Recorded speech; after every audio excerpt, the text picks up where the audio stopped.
Según dicen su magia es tal que sana hasta mirarla, capaz de curar males mentales con la palabra. ¿Qué método científico sigue? Ninguno. Bienvenido al neochamanismo del siglo XXI. Escribirán falsas pruebas y dirán que me equivoco, que mi crítica está infundada y por si fuera poco, aprovechando su campo me diagnosticarán loco. Pero yo les daré datos, pues solo creo en lo que toco. Déjenme que les cuente primero una leve historia para aquellos que carezcan de datos o de memoria. Como ya dije en su día, no hay bala sin trayectoria, ni mano que no haya trazado una línea divisoria. La historia de una disciplina y su lucha dramática por ser aceptada como una materia pragmática, que por no asumirse como ciencia imprecisa y errática osó llamarse a sí misma multiparadigmática. Una rama filosófica que bajo su criterio se trataba de una ciencia que no era tomada en serio, pues no seguía el método científico inherente a todo lo que es ciencia y no pensamiento corriente. Y así dio inicio una desesperada carrera por cuantificar lo que fuera sin importar la manera. Surgieron así cálculos cuyo rigor reposa en fórmulas forzadas de fiabilidad dudosa, buscando hasta debajo de las piedras esa llave. La medición intelectual pareció ser la clave. Surgieron los primeros test y bueno, ya se sabe, exhibición y percepción, no hace falta que acabe. Pero en fin, esa falacia ya me cansa más que Dios, y ya le dediqué una obra, no pienso escribirle dos, que sirva esa de guía para aquel que vaya en pos de la verdad y diga así a la falsedad adiós. Antes de comenzar con esta audaz disertación, consideres esencial la sustancial aclaración de que no toda su disciplina es para mí ficción, pero sí gran parte de ella si hablamos con concreción, principalmente la que a la salud mental atañe. Permitan que a esos pseudocientíficos los regañe, para que nadie más se dañe y que la ciencia no se empañe. Estallo en este ensayo, no esperen que no me ensañe. Tal vez convendría ojear las estadísticas de cura, a sabiendas de que ni la fuente oficial es segura, porque está sesgada por la arbitrariedad más pura, recopilando datos imprecisos sin mesura. Y aunque es verdad que pasito tras pasito avanza, la historia de la psicoterapia es una chanza, y sigue siéndolo incluyendo su punta de lanza, la cognitivo-conductual, su última esperanza, a la cual se atribuyen cualidades cientifistas, pero cuyo contenido es más trivial que una revista. De hecho, parece la autoayuda más simplista y no aporta nada que no haya dicho cualquier realista. Pero como mis palabras no sirven de garantía, consultemos datos y dejemos la palabrería de los enfermos que son sometidos a intervención. ¿Cuál es su porcentaje oficial de recuperación? Y antes de que los terapeutas me acusen de blasfemia, tomemos por ejemplo el ejemplo de la disfemia. Veamos lo que nos dice al respecto su academia, porque mi acusación es osada y la duda premia. Los resultados no son tan nefastos, pero espera, resulta que un 80% se recupera. Aunque si hablamos de pacientes adultos, lo siento, la cifra ni siquiera supera el 1%. Sin embargo, lo segundo pocas veces se ha escuchado, pues parece que este dato no interesa demasiado. ¿Quieres saber más estadísticas? Recuerda lo que has visto. Ahora cambia disfemia por cualquier otro trastorno y listo, porque esto que menciono, ¿qué enfermedad se lo salta? ¿Hablamos de fobia social también o no hace falta? Y si algún alienado replica que no es verdad, que me diga cuántos han curado de bipolaridad. No voy a enumerarlos todos, pero con la venia. Díganme cuántas personas se curan de esquizofrenia. Algún psiquiatra dirá que su razón es biológica, cuando no existe ninguna evidencia fisiológica. Al fin y al cabo lo biológico, fruto de la escasez de respuestas que aporta el campo psicológico. Y si admitiesen que son hipótesis, al menos sería loable, pues todo juicio se emite sin conocer al culpable. Pero es irremisible la prepotencia que muestra más de uno cuyos argumentos ninguno demuestra. Esa teoría tan vaga y desatinada, esa navaja de Occam desafilada. Disculpen por esta introducción somera y divagante a la psiquiatría, la cual trataré más adelante. A veces pierdo el hilo, pero que nadie se espante, que mi discurso sea errante no lo vuelve delirante. Característica común a toda mente inquieta, mi flujo de pensamiento es un viento de metralleta. No importa las vueltas que dese llegar a la meta, y el oyente dará fe cuando escuche la obra completa. ¿Y qué hacemos cuando la propia mente nos arresta? La psicoterapia se erige como respuesta, una propuesta muy prometedora y deshonesta, que contrasta con su alta inutilidad manifiesta. Y antes que nada calmen su estúpida euforia, que no estamos hablando de una depresión transitoria, ni de trastornos de ansiedad temporal, nada de eso.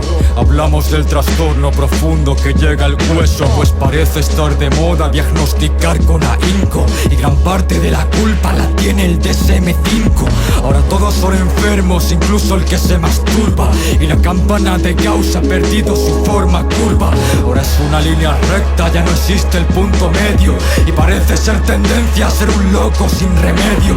Ya no hablemos de los medios y su absurda propaganda, noticias sin criterio, amarillismo en cada tanda. Resulta que ahora quien usa el móvil es un adicto. Yo les propongo un modo de afrontar este conflicto. En vez de patologizar su racional consumo, vuelve al monte y comunícate con señales de humo. Pero si hablamos de trastornos que sean de verdad, aquellos que constituyen una seria enfermedad, no aquel que se dice enfermo por cualquier banalidad, y el que llama depresión a su breve infelicidad. Quienes hemos transitado por ese sendero oscuro sabemos bien identificarnos, tenlo seguro, que esta inflación diagnóstica esté derribando el muro que separa al mentalmente sano del enfermo puro. Podremos comprobar de forma fáctica y empírica el fraude que conforma la actual psicología clínica. Su falso tratamiento se extiende de forma vírica, mientras nos hacen pasar una farsa por verídica. Pero he de dar a dos verdades más forma de rima, a favor de la funcionalidad de esta pantomima. La primera, el apoyo emocional que proporciona. La segunda, su utilidad en niños no decepciona. Lo primero está muy bien, nadie dice lo contrario, pero hacer del abrazo una ciencia era necesario. Como servicio me parece fabuloso su existencia, pero si eso es una ciencia, la ciencia está en decadencia. A las cosas por su nombre, no me vengan con patrañas extrañas, porque a este libre pensador nadie le engaña tan fácilmente, así que sé prudente o daré caña a todo incongruente que argumente tan vil artimaña. Respecto a la segunda, mejor que se tome asiento, procedo a darles una clase más que un argumento. Recomiendo a todo oyente presente que se haya atento, porque no puedo decirlo más claro, tal vez más lento. Si la terapia en adultos no sirve, surge una duda. Entonces a los niños, ¿cómo es que sí les ayuda? Seguro que a más de un detractor se le ha puesto erecto, solo con imaginar mi razonamiento incorrecto. Vamos, piensa y usa tu capacidad mental. ¿Cuál es del niño la característica fundamental? Primero hay que comprender qué es lo que tiene de especial, lo cual pasa por determinar su factor diferencial. ¿Y qué diferencia al niño del adulto? Por ende, sino la facilidad con la que éste se sorprende. Por eso aprende a andar, incluso a hablar, por eso aprende hasta que luego emerge el ego y piensa que todo lo entiende. ¿Y no es esta inocencia acaso prueba suficiente para esclarecer el rompecabezas aquí presente? Pues la influenciabilidad del infante no es desdeñable, cuando de ella depende todo cambio considerable. El sesgo de autoridad del psicólogo se fusiona con la influenciabilidad del niño que no se cuestiona, solo escucha y sigue los pasos de la otra persona. Y en la mayoría de casos el caso es que le funciona, y ese ínfimo reducto de adultos que en teoría son curados mediante este modo de psicología corresponde a la confianza que pusieron, nada nuevo. O ahora vamos a ignorar también el efecto placebo. ¿Pero qué significa que se han curado? Me pregunto. Empecemos por aclarar este asunto. En breve saldremos de dudas, aunque ya barrunto que los datos que nos han proporcionado son presuntos. Según nos informa esta ciencia tan poco fiable, no hay ningún acuerdo establecido conocido de las variables que han de utilizar para evaluar de forma razonable si el paciente perdió el tiempo, si la cura fue viable. ¿Y sabes en quién reposa esta responsabilidad? ¿Cuál es la mano última que va a dictaminar quién va a firmar o a desestimar el éxito de esta? El propio terapeuta sirva esto como respuesta, cuando según los datos que tengo recopilados, los efectos de la psicoterapia son moderados. Datos oficiales yo no me los he inventado, aunque pueda parecerlo por su cariz descarado. Cito: y en los que se curan de trastornos mentales es normal la permanencia de síntomas residuales. Síntomas residuales, pero ¿qué es esta locura si estamos suponiendo que el sujeto alcanzó la cura? Esto no es más que una forma fraudulenta de negar su inutilidad, así que no intenten justificar lo que es por definición una mentira colosal. Si hablamos de cura real, esta no puede ser parcial. Nadie se cura si aún perdura la dolencia, porque su disminución no significa su ausencia, y menos la disminución derivada de la creencia del sesgado terapeuta y su exitosa conveniencia. Para aquel que no comprenda el poder de la sugestión, volvamos al asunto del que antes hice mención, acerca de los niños y su fácil curación, en contraste a los adultos y su escasa proporción. A ver los hilos, por supuesto, y el por qué se da esto. Ahora mismo te lo contesto. Entiendo que resulta un tanto chocante a la masa. Hablemos de esa influenciabilidad y en qué se basa. Si entendemos el funcionamiento cognitivo y que todo cambio psíquico que se da es volitivo, no es la voluntad del individuo sustantivo, al igual que toda acción es inherente a su motivo.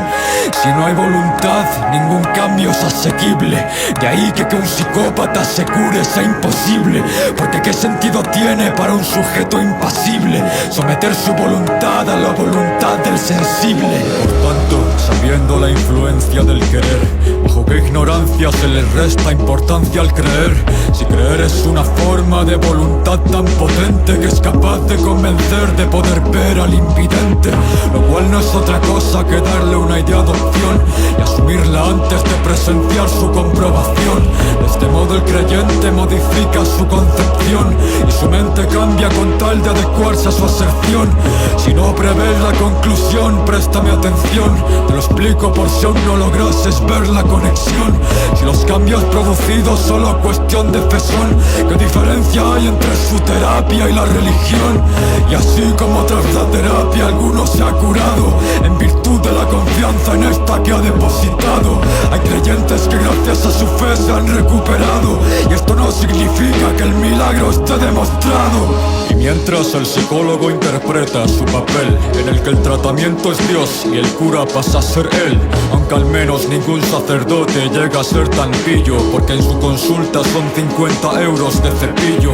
Cada uno es libre de hacer lo que quiera, no le rujo a quien guste pagar por un confesionario de lujo. Cada cual que escoja, no quisiera yo ejercer influjo, sino más bien informar a quien antes no lo dedujo. Dirán que me equivoco de foco, o que de darle tantas vueltas al coco me volví sumamente loco. Pero lo cierto es que verdad tan solo hay una, aunque para algunos pueda no ser la más oportuna. Se recopilan estadísticas constantemente en las que se ignoran factores cruciales. ¡Qué incoherente! Si los datos que he citado anteriormente, el hecho de estar sometido a farmacología está presente, ni siquiera es tomado en cuenta. Fíjate que estricto el psicólogo que emite un positivo veredicto. Entonces, ¿el paciente mejoró sustancialmente o realmente solo ha sido drogado lo suficiente? Así que por si alguno no la conocía, le voy a presentar a la moderna lobotomía. Antiguamente hacían trepanaciones, pero ahora basta la ingesta de una pastilla lobotomizadora. Consiste en psicotrópicos que sedan al paciente, generando una actividad cerebral deficiente, pues el lema de su funcionalidad es el siguiente: cuanto menos consciente se es, menos se siente. Y así el aquejado pasa la convalecencia, convirtiéndose en un zombie inconsciente de su dolencia. Y puede ser que cuanto más se acerque a la ignorancia, más le parezca que su enfermedad toma distancia. Pero bueno, tampoco estaría tan mal si así fuera. Más de uno se arriesgaría con tal de hallar la manera. Estaría dispuesto a despreciar su libertad entera, destentar al felino con tal de domar a la fiera. Pero ni siquiera sirve y quien las usa tristemente acaba dentro de la misma jaula y sin un solo diente. Como aquel que está sediento en el desierto y de repente anda kilómetros siguiendo el espejismo de una fuente. Y aumenta su sed caminando hasta quedarse inerte, cuando aquello que creía su salvación se hace su muerte. Así le pasará al que no forje una mente fuerte y acepte la inconsciencia al primero que se la oferte. ¿Quieres evadirte a toda costa? Genial. Pero si lo que buscas es curarte, vamos mal, induciéndote a un estado de pasividad mental y obstruyendo el proceso de superación personal. Tu intención es liberar tu mente de su propio rapto, lo cual requiere un desempeño mental alto, exacto. Y esto pretendes conseguirlo, a ver si lo capto, volviéndote más tonto y por lo tanto menos apto. De ahí que sus consumidores vuelvan a recaer, de haberse curado por su cuenta. ¿Cómo podría ser posible que no hubieran aprendido a pensar distinto y se quedasen atrapados en el mismo laberinto? Y para ejemplificarlo lanzo una pregunta escueta: ¿tú podrías olvidar cómo montar en bicicleta, la forma correcta de ponerte una camiseta o el significado de una palabra como maceta? Y es solo en este punto en el que el oyente entiende que no puede olvidarse aquello que se comprende, mucho menos un proceso de importancia semejante, pues la mente nunca desecha lo que le es relevante. Por no hablar de que la gran mayoría son genéricos y más que por psiquiatras son recetados por médicos. Oye, ¿y esas pastillas cómo las conseguiste? Fui al centro de salud y dije que me sentía triste.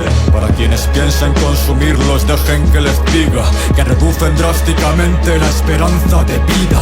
Probablemente engorden de forma agresiva hasta que su cuerpo coincida con su actividad mental pasiva. Pero antes debo hacer una aclaración al respecto. Lo primero, recomiendo que se lean el prospecto, porque causan adicción, sabrán que estoy en lo correcto. Quienes lo usen de manera continuada y sin efecto. Lo segundo, para aquellos que induzca la reflexión y quieran dejarlas, mejor que lo hagan con precaución, pues han de saber lo peligrosa que es su interrupción, ya que causa desajustes químicos y depresión.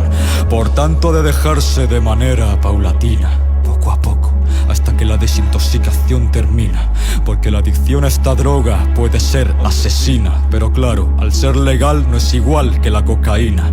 No estoy demonizando nada, estoy siendo objetivo, y quien lo piensa es que no ha conocido mi lado ofensivo.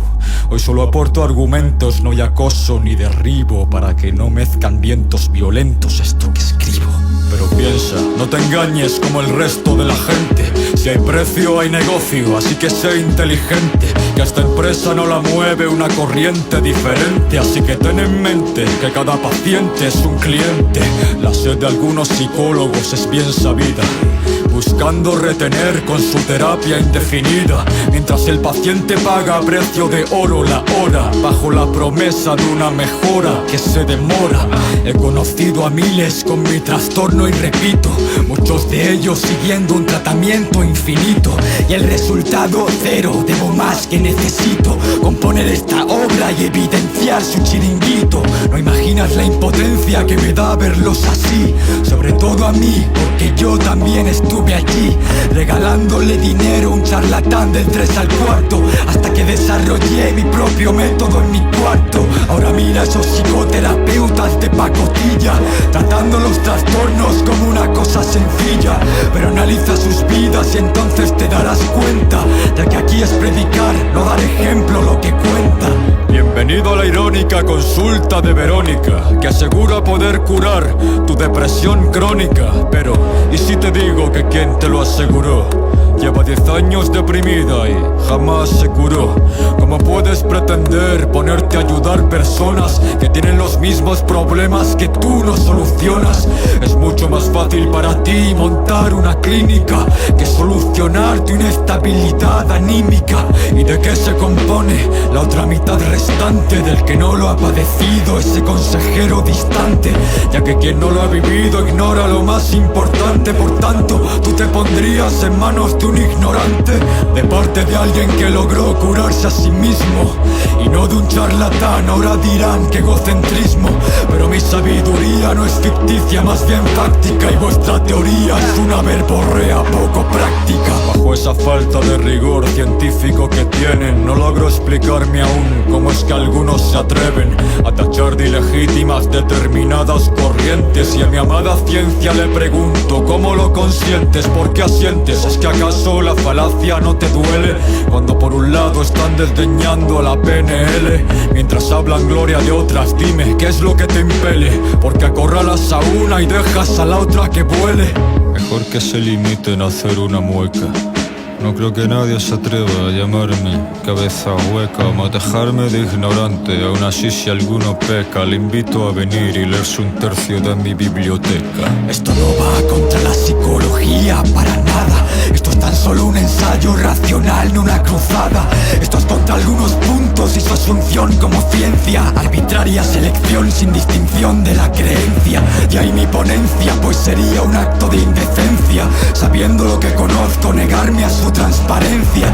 Lo siento por algunos si el negocio se les chafa, si enriquezco vidas a costa de arruinarles la estafa. Me limito a hablar de la psicoterapia en este caso. Yo veo tanto que he olvidado que gota ha colmado el vaso. Si no te ha quedado claro, dale a esta obra un buen repaso y no veas su imperfección bajo el prisma de tu retraso. Y por supuesto que tiene miles de logros y de aciertos. No voy a negar a los vivos tan solo porque haya muertos. Lo cierto es que de momento su eficacia no resulta. Es una ciencia en pañales que se vende como adulta. Obviamente que algún día se hallará desarrollada. Quien me escuche en el futuro no ha de reprocharme nada. Quién sabe si esta obra contribuye a su progreso, porque no hay suceso sin relevancia para un proceso. Pero a mí denme la carne y láncenle a otro perro el hueso. Que nadie me cuente cuentos sin argumentos de peso. Tal vez mi obra sepa amarga por ser larga hasta el exceso. Siento si mi letra carga y se carga tanto sin seso. Aquí acaba para el sujeto promedio que lo ansía. Vuelvan a escuchar su predilecta música vacía. No apreciarán mi tratado ya que vivo todavía. Volverán cuando esté muerto con su sucia hipocresía. Porque se descarría tanto a causa de su vanidad, la psicología y su complejo de inferioridad. Desdeñada por la ciencia por querer ser lo que no era. Se sintió tan humillada y marcada como embustera, que hizo lo posible por acallar el murmullo. Trató de travestirse y asirse a lo que no es suyo. Y con falda corta pero largo orgullo. Más bien parece un badajo porque por debajo le cuelga el capullo. Es tan claro que la clave está en la voluntad y el ego, que quien no lo quiera ver es porque se empeña en ser ciego. Me retiro, aparto el dedo del gatillo y cierro el fuego, aunque la llama que aquí prendo va a seguir ardiendo luego.